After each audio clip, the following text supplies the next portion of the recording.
Halo, apa kabar? Ya, saya harap kalian dalam situasi seperti ini tetap berpikir positif, ya. Olahraga, jangan berpikir terlalu negatif. Ambil sisi-sisi positif dari situasi seperti ini. Oke? Hari ini topik kita akan belajar topik tentang beam deflection, penurunan balok, ya. Beam deflection, penurunan balok. Jadi kalau saya punya balok seperti ini, ya, balok tertumpu di dua ujungnya, kemudian ada beban, pasti dia akan mengalami perubahan bentuk, ya. Ada penurunan, kemudian di sudut sini ada perubahan sudut, ya, ada perubahan sudut. Yang tadinya lurus, sekarang seperti ini, ada perubahan sudut. Oke, kita berkepentingan sekali untuk bisa mengevaluasi berapa besarnya penurunan. Oke, bayangkan kalau kalian tinggal atau di lantai 2, di lantai 3 dan seterusnya. Oke, minggu lalu sempat saya singgung, kalau lantai yang kita tinggali, ya, kuat. Oke, karena kalian sudah belajar advance setengah semester, sudah belajar untuk mendesain sesuatu struktur kuat, artinya mampu memikul beban, ya. Kemampuan memikul beban lebih besar dari bebannya bekerja, atau ya, oke. Nah, tetapi walaupun kuat, ketika diberi beban, dia melentur, melendut, dan cukup besar. Nah, tentunya sangat tidak menyenangkan. Oke, tentunya sangat tidak menyenangkan, tidak nyaman. Dan tidak hanya itu, ada berbagai akibat bisa terjadi, ya. Di antaranya lantai bisa pecah, plafon, apalagi kalau bahannya dari gips, pecah, lemari susah dibuka, dan seterusnya. Belum lagi kalau dia atap, air bisa tergenang. Nah, satu lagi, kalian juga memerlukan, ya, kemampuan untuk menganalisa penurunan ini, khususnya ketika nanti kalian belajar analisa struktur 2, statis tak tentu. Kalian butuh persamaan tambahan untuk menyelesaikan persoalan kalian. Oke, jadi video saya ini hanya tambahan, ya. Harus dibaca juga slide-nya. Slide sudah saya kirim lebih dulu. Oke, jadi ini hanya beberapa hal yang penting saja yang akan saya sampaikan. Oke, jadi topik kita hari ini adalah double integration method. Salah satu cara yang bisa dipakai untuk mengevaluasi, mengukur, menghitung besarnya perpindahan atau penurunan balok, rotasinya, dan seterusnya. Ya, secara garis besar ada dua metode. Yang pertama berdasarkan geometri, yang kedua berdasarkan energi. Nah, ini termasuk kelompok yang pertama berdasarkan geometri, double integration method. Oke, jadi sekali lagi baca PowerPoint-nya, baca textbook-nya, ini hanya melengkapi, ya. Double integration. Katakanlah saya punya balok ini. Saya punya balok ini, ya, saya beri beban, pasti dia akan mengalami lenturan seperti ini. Ini balok saya, dia akan mengalami lenturan. Nah, saya pengen lihat satu bias kecil. Saya pengen lihat satu bias kecil ini, ya.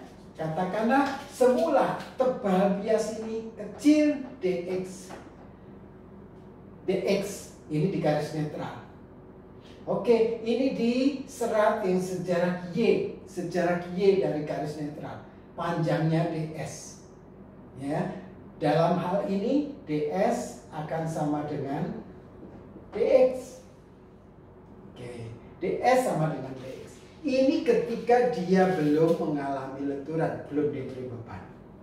Ketika dia diberi beban, nah dia akan seperti ini.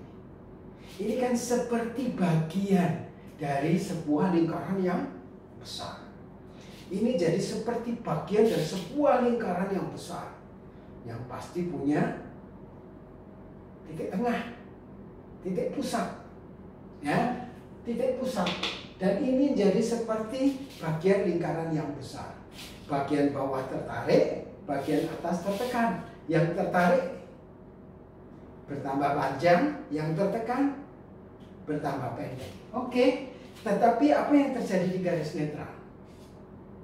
Tidak berubah panjang.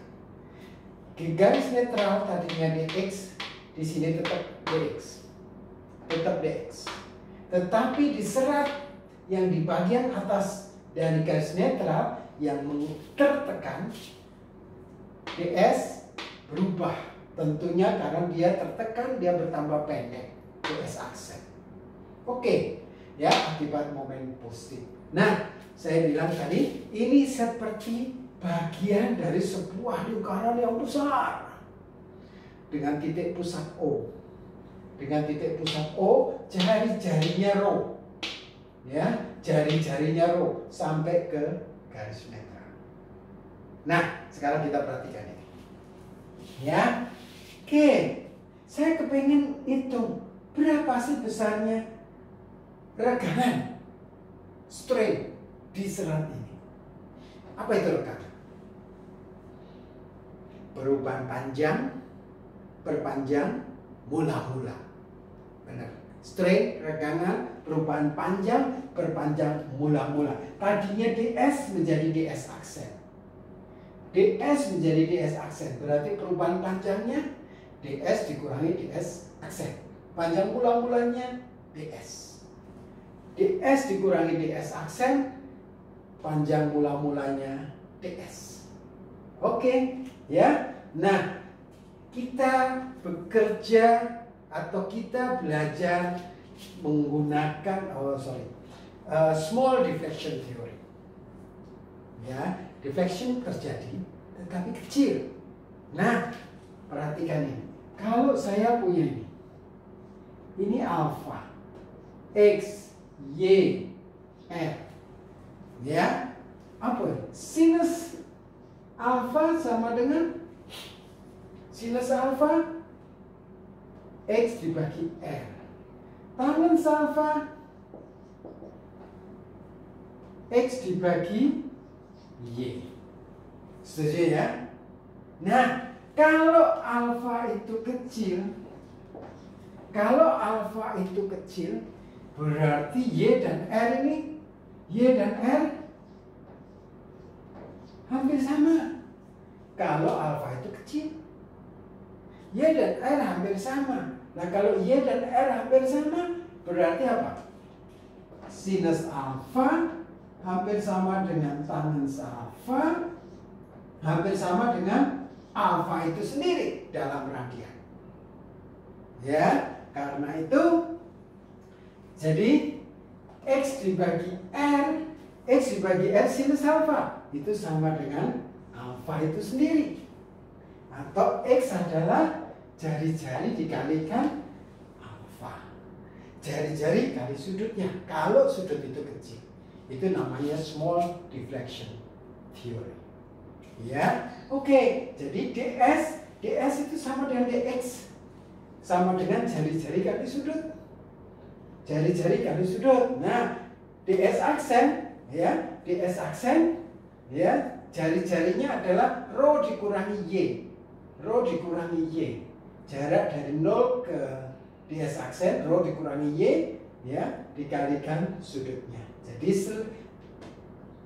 epsilonnya, regangannya adalah rho d theta dikurangi rho minus y d theta. Rho d theta sama dengan y dibagi rho. Rho adalah jari-jari, ya, sama dengan seper-rho epsilon dibagi y. Ingat ya, epsilon itu sigma per e, hukum Hooke. Ya, sigma per e, sigmanya sendiri untuk lentur my per i. Sehingga sigma per E menjadi MY per EI. Ya, sehingga kalau saya ini substitusi ke sini, epsilon adalah MY per EI, saya dapat separuh adalah M per EI. M per EI. Oke, ini bagian pertama dari video ini. Ya, ingat separuh adalah M per EI. Sebentar lagi saya akan berlanjut ke video bagian yang kedua. Ya, stay tune guys.